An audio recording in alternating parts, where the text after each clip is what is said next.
Let's move it.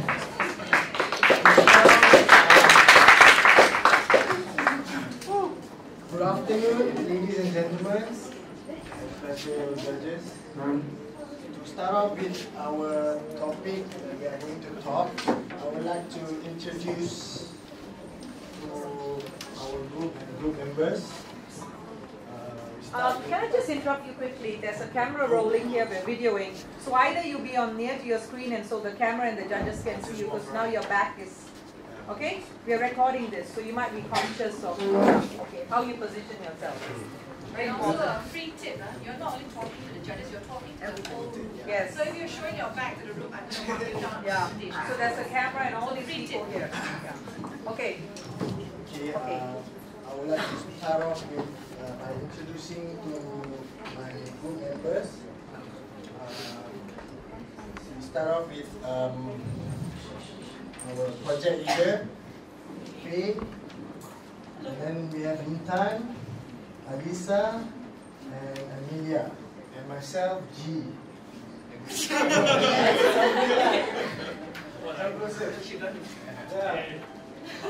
And also Nicholas. Yeah, our group's name is DICE. Why we choose DICE is because we are risk takers, gamblers, high achievers, and we work together as one. So that's why we choose DICE. And the topic that we are going to talk about today would be recycling used cooking oil into biodiesel. Okay.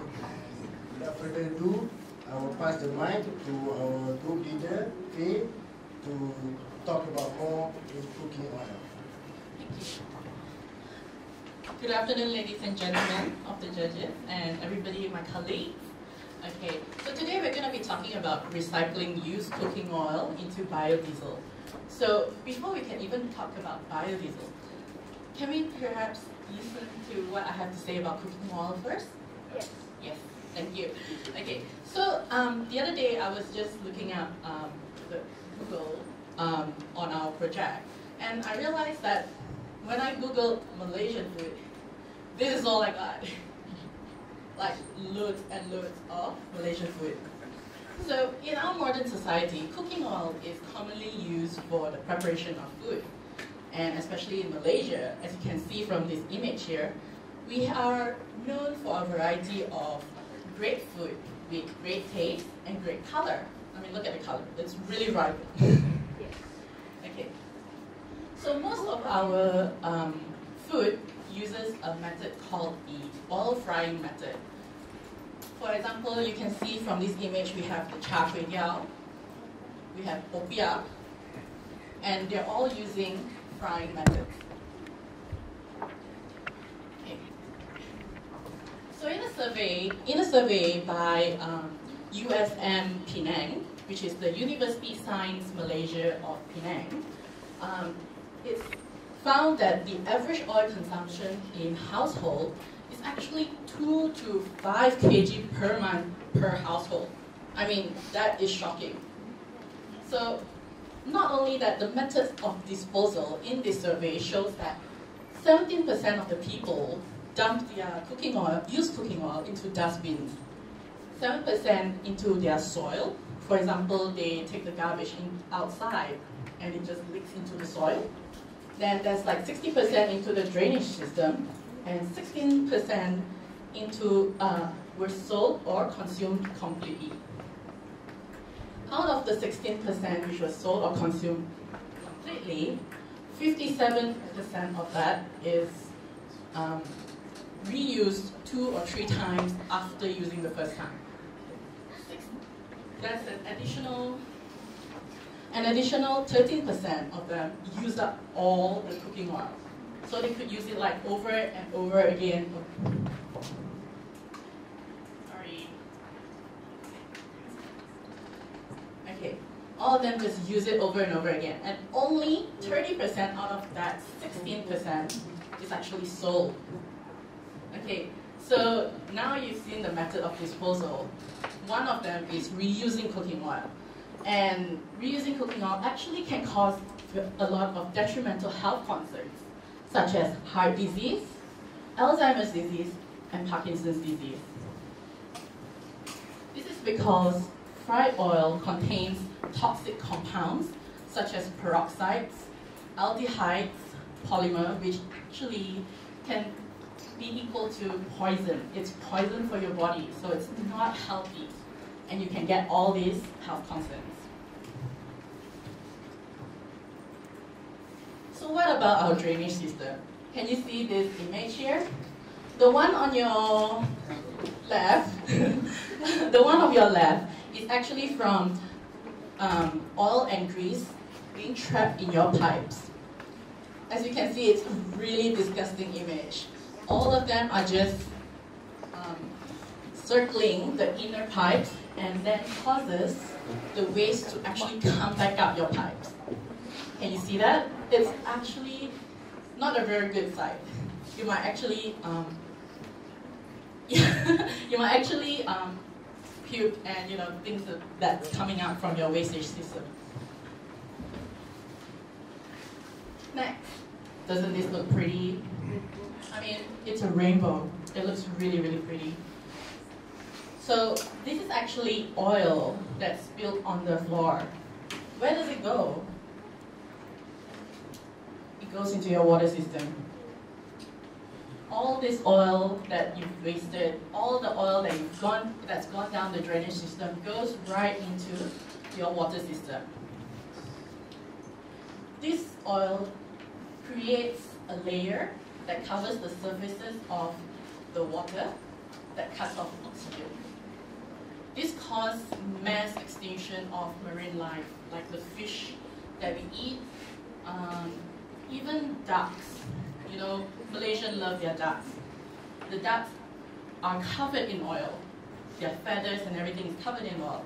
They also eat the fish and marine life under the water.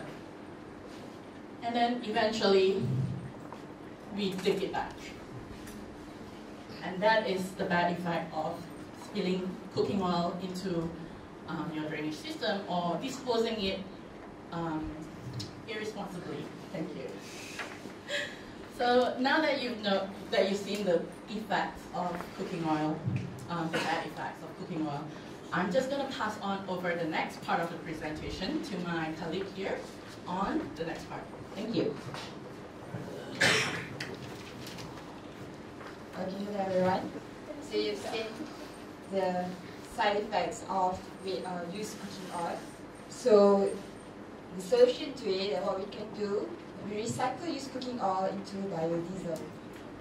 So what is biodiesel? Do you know what is biodiesel? It's a renewable source of energy. The biodegradable combustible fuel made from vegetable oils or animal fats. And it can be used in any compression ignition engine that will accept regular diesel fuel. So what are the advantages of using biodiesel? So here it goes. Abundance resources.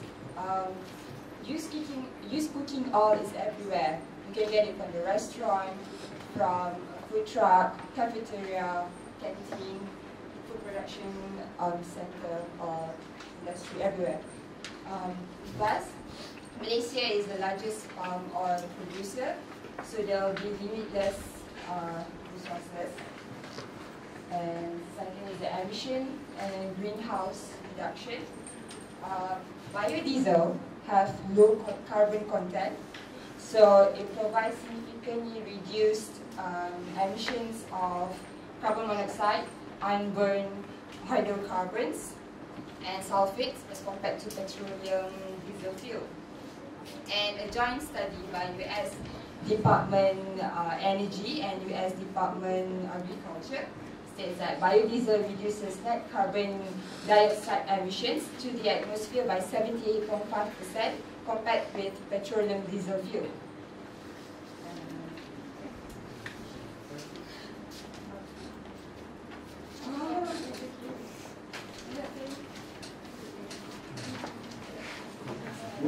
Sorry. Okay, so economic and economic development. So since it can be created from locally available resources, so its production and use can provide a host of economic benefits for the local community. So how does it provide benefits? So locally used cooking oil are collected and converted to biodiesel and then distributed and used within the community. So there will be more job opportunities for them, and skill jobs can created for biodiesel production and refinery, and there will be income for the local producers and refiners. And when we help local communities, we can increase the GDP of the country, and we can help the SME business. Okay, lastly is safe and stable fuel. Biodiesel is safe to handle than petroleum fuel because of its low volatility. It causes far less damage than petroleum diesel fuel. Whenever it spills or released to the environment because it is less combustible. And according to the ASTM standards, ASTM standards certified, which is American Society for Testing of Materials, it's certified that the threshold for biodiesel is higher than 130 degrees Celsius as compared with about 52 degrees Celsius for petroleum diesel. And therefore it is safe to handle, safe to store and transport. But there are also disadvantages of biodiesel. 5 minutes. Okay, so it is not suitable in a low temperature because biodiesel gels in a cold weather, but it's no problem to us because we are in a hot weather country. And it has low energy output. You might experiencing an up to 25% decrease in horsepower. So it doesn't measure the set quality standards. Therefore, as proven, biodiesel is only depend on high machinery. So who knows, in future we could create a vehicle that is suitable for biodiesel. And limited use because it can only use for cars and vehicles that are suitable for biodiesel. For diesel. And high nitrogen oxide emission. Biodiesel produces 10% more nitrogen oxide than petroleum diesel, which this causes acid rain. However, a study by INREL, the National Renewable Energy Laboratory, this effect of biodiesel can vary with engine design, calibration and test cycle. So at this time, the data are insufficient for users to conclude anything about the average effect of biodiesel and nitrogen oxide. Okay, here's the process of biodiesel.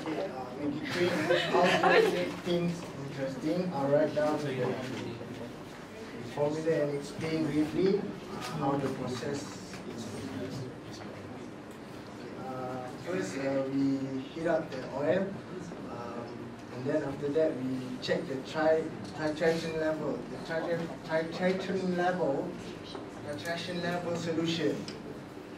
It's basically a mixture of isopropyl alcohol and water.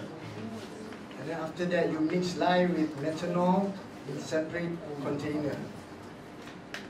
And you pour solution into processor, reset oil by mixing. And after that you allow the oil to separate, remove the glycerin layer and wash the biodiesel.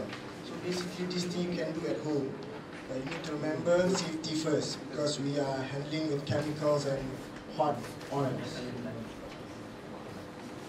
So the next one is actually where you can do it at home.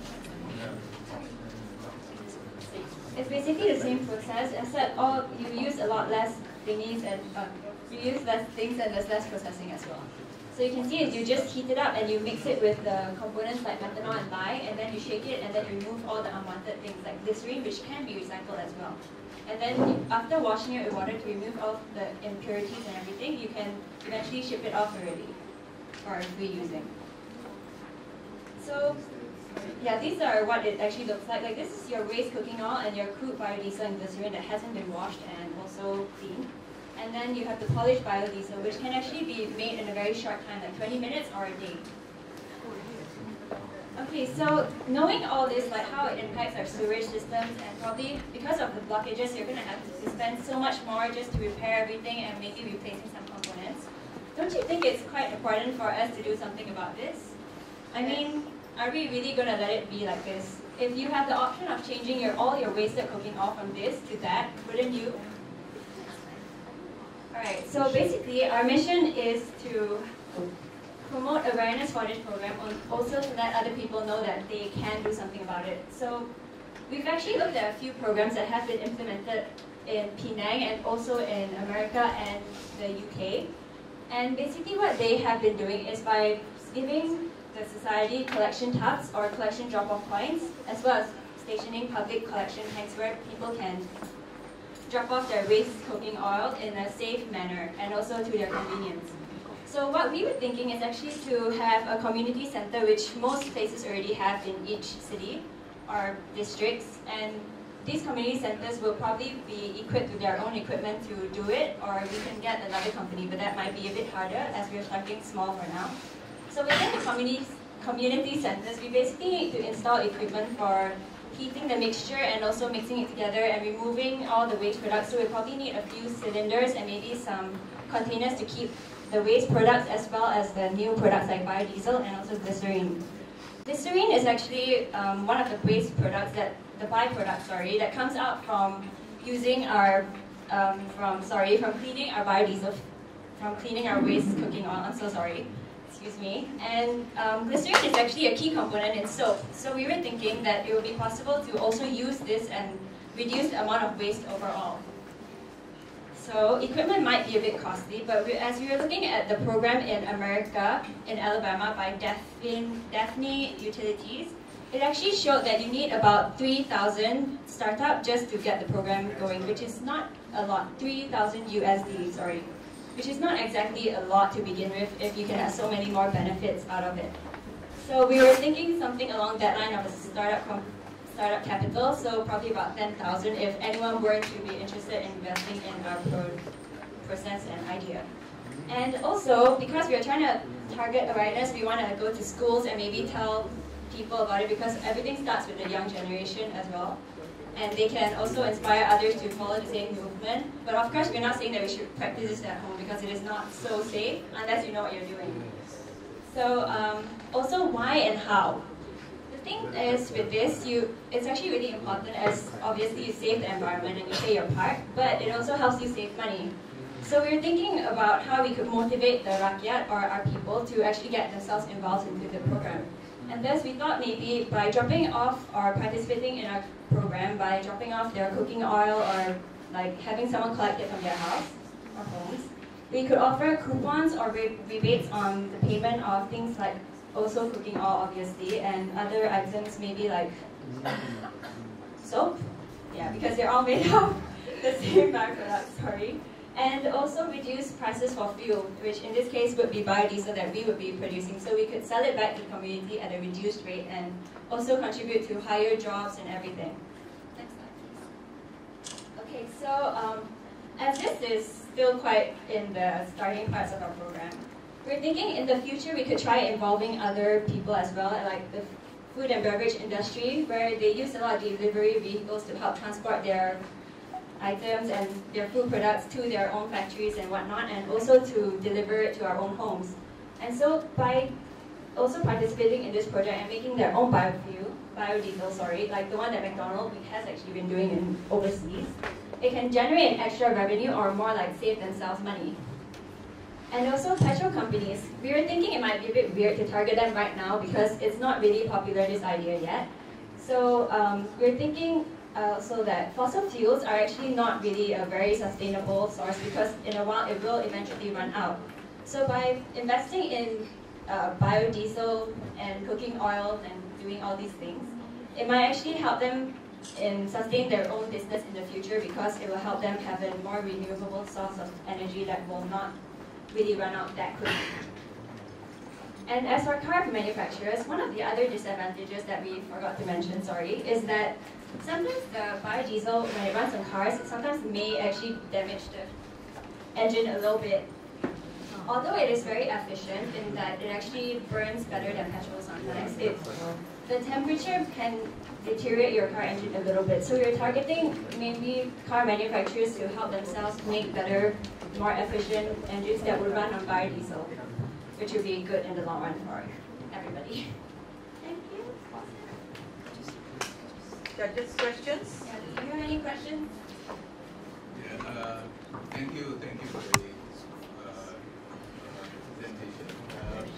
This biodiesel use oil concept. Yeah. Well, it's not new here in Malaysia. Yeah, There are They've done it communities. in There are communities like even my community. They're collecting the used oil. But what you're saying is I think it's quite interesting. But you saying the $10,000. What is the what? Oh, the 10,000 is divided into publicizing the program and among the community, as well as purchasing the equipment necessary to do it, based on the one that I read in America, the one that we read in America. Yeah. Actually, the biodiesel can be used as a drop-in fuel. It doesn't have to be a replacement for petrol. Yeah. It's a drop-in fuel.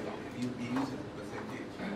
So biodiesel plants in Malaysia, many people have started trying to build biodiesel plants using palm oil as a fuel source, as a source, the feed source. And they ran into problems because of it being competing with a food source. Whereas this is a waste source. Yeah, because this cooking is oil, something. we use so much of it, so Yeah. there's So so this much is waste. something that you could look at more seriously. Yeah. Well, you mentioned a good point, like the palm oil. Yeah. But the thing is, using just palm oil as a source is actually helping deforestation. So, because you will need more palm oil fields. Yeah. Now that's what they're doing now, but that's not Yeah. the answer. Yeah, so this is actually another Yes. idea to help protect our environment as well. Yes, thank you for presenting again a theory of why we should recycle used cooking oil to biodiesel. Can you elaborate a little bit about your community project? As again, as our judge has mentioned, you asked for a 10,000 ringgit capital. I presume to start a community recycling center for used cooking oil. Now, what volume can you manage? If you were to start up a pilot project, how much oil, where would you get the oil? And who's going to manage the center? From what I read on the ones that they've done before, like in Penang, they've actually done something sort of like this, that they were buying the cooking oil off street vendors, I think, for RM2 per kg, which is to them not so good. And wait, sorry, what was the question again? So sorry. I presume that you, as a group, would like to start a community recycling center so that you can recycle the same amount of used cooking oil, right? Because that's your project, I think. So with your 10,000 ringgit startup capital, again, okay, one is you are planning to buy oil. Yes. And how much money are you allocating for that? How much oil do you need for it to be a viable, recycling process? Are you going to recycle once a week, once a day, once a month? How much volume do you need to start the process? And then how much byproduct are you going to produce, and how does that go back into your working capital? Okay, so I think most of our startup money will be probably used on buying equipment as well as providing jobs for the community, because we'll probably need some workers to help handle, and what better than to source it from our own community, so the people who actually need jobs, and also probably do some training, because I think some training is needed to handle all these chemicals and etc. And other than that, we're not entirely sure about the cost that is allocated to each of the things, but maybe we could try using percentages. Would it be possible if we could have maybe 5 minutes or 1 minute to have a short discussion about this? We're so sorry. Okay, no. So just That's fine. Just thank you for your Okay. time. I'm so sorry. Thank you so much. Thank you. Okay. Give them a round of applause.